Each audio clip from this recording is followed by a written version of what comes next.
Okay, Assalamu alaikum wa rahmatullahi wa barakatuh. Subah and accent. It's nice and well, not too early in the morning, but it's early morning. The weather is amazing. So for all of you who are, other parts of the world and it's winter and it's cold, I have to tell you, Hargeisa is pretty beautiful right now. The air's fresh and the weather's beautiful. But I just want to say, I was super excited for my first walk and talk vlog, because I had heaps of interaction. Lots of people, basically were giving me so much information, were writing to me, telling me perhaps their experience, but not just like a comment of a couple of sentences, like a full couple of paragraphs. And it really was awesome for me because you guys leaving comments is basically my best form of Somali education, right? So to really understand your experiences helps me to kind of contextualize my experiences as well, which of course will be different as well. So almost tripped over the rocks. The roads, yeah, they're pretty rocky, they're pretty crazy, but definitely I could feel that one of the definite pain points was education. So I've had a few people comment and ask about the online program that we do, so I might actually do a whole vlog on that, on the actual online program that we use, which is iAcademy. But also, people have asked about British curriculum online, and I know that here it seems that the British curriculum is most popular as opposed to perhaps the US curriculum, which is what we are doing. So guys, this week I've had an exciting week, because yesterday I had the best day, and I don't know how many local Somalis know about it, or even diaspora that come for a visit, but I went to the Hargeisa Somali Cultural Centre, right? It was awesome. It didn't cost to get inside.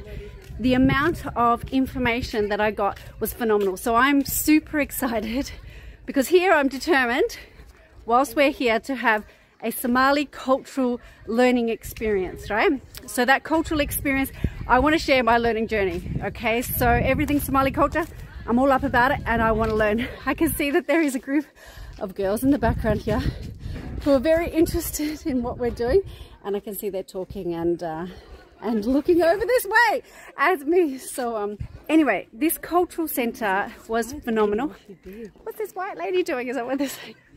This cultural centre was phenomenal, and just watch out, because there is going to be lots of vlogs about so much different information, and I'm going to research heaps about it.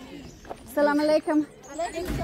Hey, so these are my new friends that have come past. So first of all, they said no picture, but now you're happy to have a picture. No, just a picture. So I just had a really nice experience meeting new friends.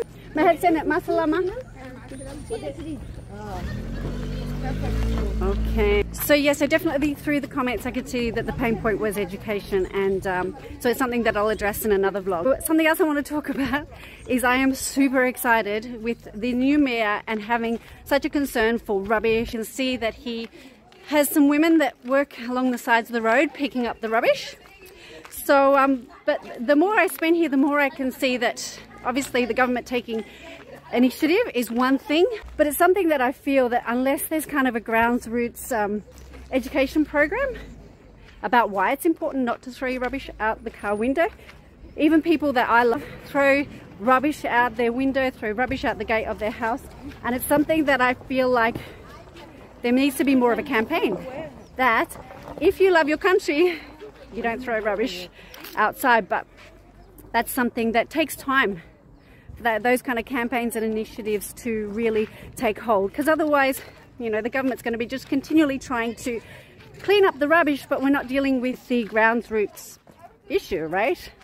That if we love our country, we don't throw our rubbish out, that treat it like it's your lounge room. You don't throw your rubbish on the side of the road. So the plastic bags, I know they've had great initiatives where they made it illegal to use the one-use plastic bags, so that's fantastic. Yeah. But you still see them around, right? So there's nothing more heartbreaking than looking at a landscape, of a beautiful landscape with the most amazing trees. I love it, it's beautiful, that raw rugged beauty, and seeing plastic bags stuck all over it. So I really feel like, is there more that we can do? And those grassroots campaigns start with kids being taught in schools. Yeah, Ground Roots education program starts with the younger generation of teaching them why we don't throw our rubbish. If you love your land, you don't throw your rubbish everywhere. So sometimes when I'm at Berbera Beach, I notice that there's glass, there's tin that might be in the water. And of course I go and pick it up because it's dangerous for my own kids. We've got some guys at the end of the road. It's dangerous for my own kids, so I pick them up. But there's no bins to put the rubbish in. So I'm just feeling like it's something that perhaps could be a great initiative to encourage there to be rubbish bins scattered amongst Hargeisa city, right? Or even on the side of the roads. Like, that would be great for the women that clean up the rubbish to have somewhere to put, you know, that we can all do our own helping hand to create this city to be a clean city, a green city.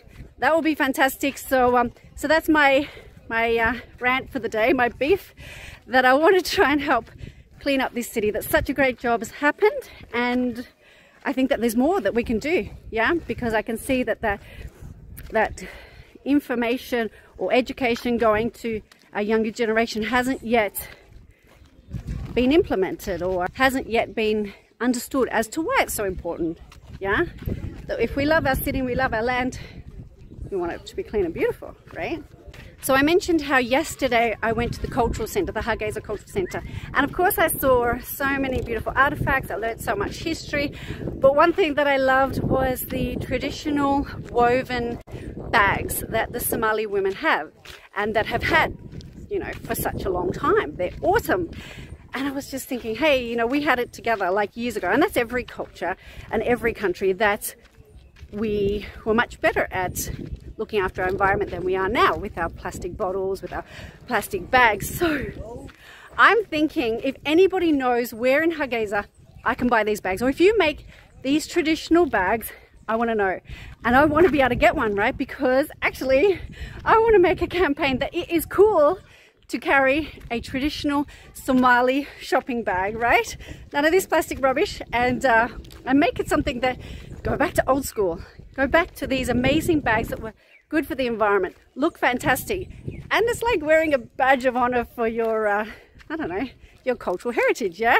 So actually that's what I'm going to do. Please, if you know where I can get these bags, I want to buy a few of them. I want to be wearing them, and actually I want to try and, I don't know, promote them, sell them. That's what I want, Nadifa. I want one of those bags from the cultural centre.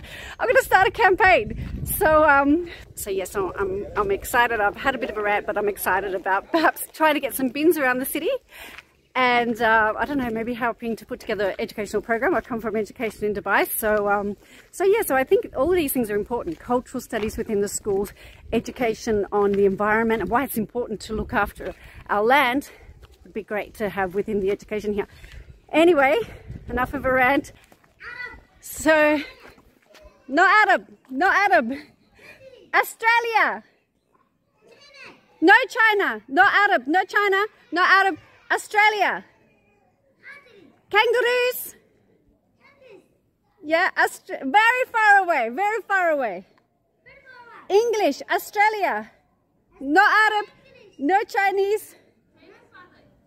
Australia English, but salam alaikum, masalama. The amount of times I get asked if I'm Chinese. My boys get asked if they're Arab. I get asked if I'm Chinese. Anyway, it's all good. So yes, so I'm going to leave you with something that I'm super excited about with Hargeisa at this very moment in time. Something that I'm also passionate about. That's coffee. So coffee is amazing. Okay, let me give you one of my best kept secrets. I really love the coffee from Ramas Hotel. So 9,000 per cup. So that's actually kind of top end price for Hargeisa. So I've had cups of coffee for 5,000, cups of coffee for 6,000. But let's keep in mind, for those who don't live here, that 8,500 is $1 US. So for me to be able to get an amazing cup of coffee for $1 US, for me is awesome. In Dubai, I might pay 20 dirhams, which might be like, you know, $5-6 US. In Australia, I might pay 4 Australian dollars for a cup of coffee. So for me to be able to get an amazing cup of coffee, cappuccino, and also it's super hot, right? Which is problematic when you first get it. But great if you're just getting safari takeaway and you're bringing it home to have. It's going to still be super hot when you get home. So Ramas, my head's in it, you make the best coffee. So thanks for coming along. Thanks for supporting this new segment that I'm trying to get up and running as of the walk and talk. And yeah, again, please leave me comments, leave me questions. Let me know what it is that you want to know about, what you want to see, what you want to understand. And I'll try my best to answer all those questions. Okay, thanks for coming. Check you on the next one. Bye.